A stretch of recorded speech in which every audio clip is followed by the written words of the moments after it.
वृंदावन में एक भक्त भगवान के दर्शन हेतु घर से चला।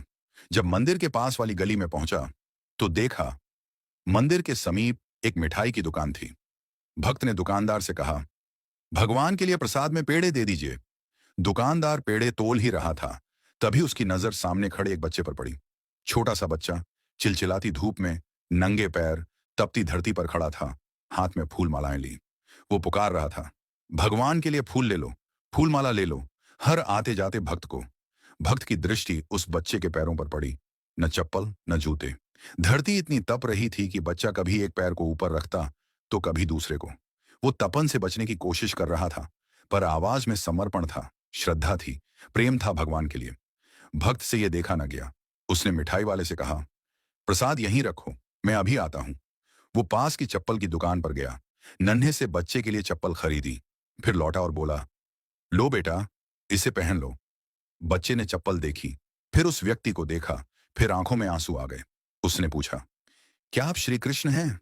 व्यक्ति मुस्कुराया, बोला, नहीं बेटा, मैं श्री कृष्ण नहीं हूं। बच्चा जिद पर अड़ गया, नहीं, आप श्री कृष्ण ही हैं। मैं किसी को नहीं बताऊंगा, पर मुझे सच सच बता दीजिए ना। व्यक्ति फिर बोला, नहीं बेटा, मैं तो बस एक इंसान हूं। बच्चा बोला, तो आप श्री कृष्ण के दोस्त होंगे, क्योंकि कल रात मैंने भगवान से प्रार्थना की थी।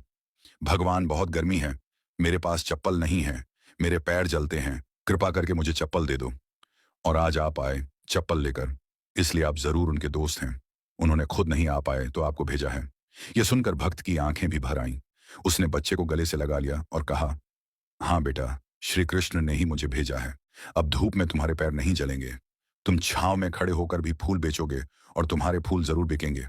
बच्चे ने झुककर उस व्यक्ति के चरण छू लिए और मुस्कुराकर बोला, भगवान कितने दयालु हैं ना, कितने व्यस्त रहते हैं, पर फिर भी अपना कोई दोस्त भेज ही देते हैं। व्यक्ति ने प्रसाद लिया, बच्चे से फूल माला ली और मंदिर जाकर भगवान से कहा, प्रभु धन्यवाद, आज आपने मुझे आपका मित्र बनने का अवसर दिया। दोस्तों, भगवान सबको एक मौका देते हैं उनका मित्र बनने का। यह हम पर निर्भर करता है कि हम उनके इस निमंत्रण को पहचानते हैं या नहीं।